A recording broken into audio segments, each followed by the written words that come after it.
राजधानी दिल्ली में 24 घंटे के भीतर निकले 11,684 केस, पॉजिटिविटी रेट में 5.52% की कमी। जी हां, दिल्ली में पिछले 24 घंटे में 11,684 नए कोरोना मामले सामने आए हैं। साथ ही एक दिन के भीतर 38 मौतों की भी पुष्टि हुई है। इस दौरान पॉजिटिविटी रेट 22.47% दर्ज की गई, जो कि बीते दिन से 5.52% कम है। इसी के साथ राजधानी में एक्टिव केस 78,112 हो गए हैं। बीजेपी पर विभिन्न समुदायों में नफरत के बीज बोने का आरोप लगाते हुए पीडीपी अध्यक्ष महबूबा मुफ्ती ने कहा है कि भाजपा से छुटकारा पाना ब्रिटिश शासन से आजादी पाने से ज्यादा बड़ी बात होगी। जम्मू कश्मीर की पूर्व मुख्यमंत्री ने दावा किया है कि भाजपा के शासन में जम्मू कश्मीर का अस्तित्व खतरे में है। उन्होंने आरोप लगाया है कि सत्तारूढ़ पार्टी अपने विरोधियों को डराने के लिए सरकारी एजेंसियों का दुरुपयोग कर रही है। ऐसे में युवाओं को बिना डरे प्यार और दोस्ती फैलाकर देश के सामने मौजूद चुनौतियों का मुकाबला करना चाहिए।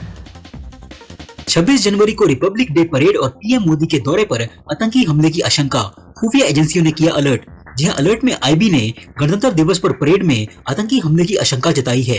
गणतंत्र दिवस पर आतंकी किसी बड़ी वारदात को अंजाम दे सकते हैं। आतंकी पीएम नरेंद्र मोदी की मीटिंग और दौरे को भी निशाना बना सकते हैं। आईबी ने 9 पन्नों का अलर्ट दिल्ली पुलिस से शेयर किया है। इसमें 26 जनवरी के मौके पर आतंकी हमले की आशंका जताई गई है। 14 जनवरी को आरडीएक्स से बने आईईडी मिलने के बाद दिल्ली पुलिस के वैसे भी हाथ पांव फूले हुए हैं। ऐसे में दिल्ली पुलिस खास तौर से संसद भवन के आसपास और लाल किले के आसपास अभी से सुरक्षा कड़ी कर दी गई है। पीएम मोदी ने देश के किसानों को लाभ पहुंचाने के लिए प्रधानमंत्री किसान सम्मान निधि योजना शुरू की थी, जिसके अंतर्गत किसानों को सालाना 6,000 रुपए दिए जाते हैं। लेकिन अब पीएम किसान सम्मान की इस योजना में एक अहम बदलाव किया गया है। इसके तहत यदि किसानों के पास राशन कार्ड नहीं है तो उन्हें इस योजना का लाभ नहीं मिल सकेगा। ऐसे में किसानों के लिए राशन कार्ड होना अनिवार्य कर दिया गया है। हिमाचल प्रदेश में कोविड-19 ओमिक्रॉन वेरिएंट के 3 और मामले सामने आए हैं। इनमें से मंडी में 2 व्यक्तियों में ओमिक्रॉन की पुष्टि हुई है। दोनों ऑस्ट्रेलिया से मंडी लौटे थे। वहीं कनाडा से कुल्लू लौटे एक व्यक्ति की रिपोर्ट भी पॉजिटिव आई है। इसके साथ ही हिमाचल में अब तक ओमिक्रॉन वेरिएंट के 6 मामले आ चुके हैं। यूपी के विधानसभा चुनावों में अब समाजवादी पार्टी को टीएमसी का भी साथ मिला है। बंगाल की मुख्यमंत्री ममता बनर्जी अब यूपी में समाजवादी पार्टी अध्यक्ष अखिलेश यादव के साथ वोट मांगेंगी। 8 फरवरी को ममता बनर्जी राजधानी लखनऊ में समाजवादी पार्टी की एक रैली को संबोधित करेंगी। इसके बाद पीएम मोदी के वाराणसी में भी समाजवादी पार्टी के लिए ऑनलाइन प्रचार करेंगी। केंद्र सरकार ने सभी राज्यों और केंद्र शासित प्रदेशों में तुरंत कोरोना वायरस की जांचों की संख्या को बढ़ाने को कहा है। केंद्रीय स्वास्थ्य मंत्रालय ने एक पत्र जारी करके कहा है कि कोरोना के हॉटस्पॉट और घनी आबादी वाले क्षेत्रों में राज्य और केंद्र शासित प्रदेश टेस्टिंग को तुरंत रणनीतिक तरीके से बढ़ाएं। गोवा में केजरीवाल ने बोला है कि अगर गोवा में सरकार बनी तो सभी को रोजगार दिया जाएगा और अगर नहीं दे पाए तो सबको 3,000 रुपए का बेरोजगारी भत्ता दिया जाएगा।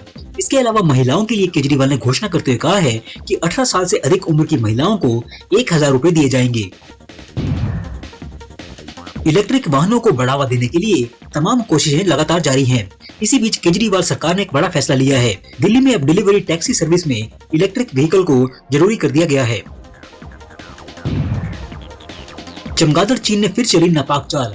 पेंगोंग झील के पास अवैध पुल बना रहा है ड्रैगन। सैटेलाइट तस्वीरों से हुआ खुलासा। यहाँ भारत और चीन के बीच एक बार फिर से पूर्वी लद्दाख सीमा पर तनाव बढ़ने लगा है। दरअसल चीन पेंगोंग झील के किनारे एक पुल का निर्माण कर रहा है। ये पुल अब 400 मीटर से अधिक लंबा है और एक बार पूरा होने के बाद चीन को इस इलाके में महत्वपूर्ण सैन्य बढ़त प्रदान करेगा। पूर्वी लद्दाख के पास पेंगोंग झील वाला ये ऐसा इलाका है जिसे लेकर भारत चीन के बीच गतिरोध बना हुआ है। पुल की चौड़ाई 8 मीटर है और ये पेंगोंग के उत्तरी तट पर एक चीनी सेना के मैदान के ठीक दक्षिण में स्थित है। यहाँ पर चीन के अस्पताल और सैनिकों के आवास भी हैं। इस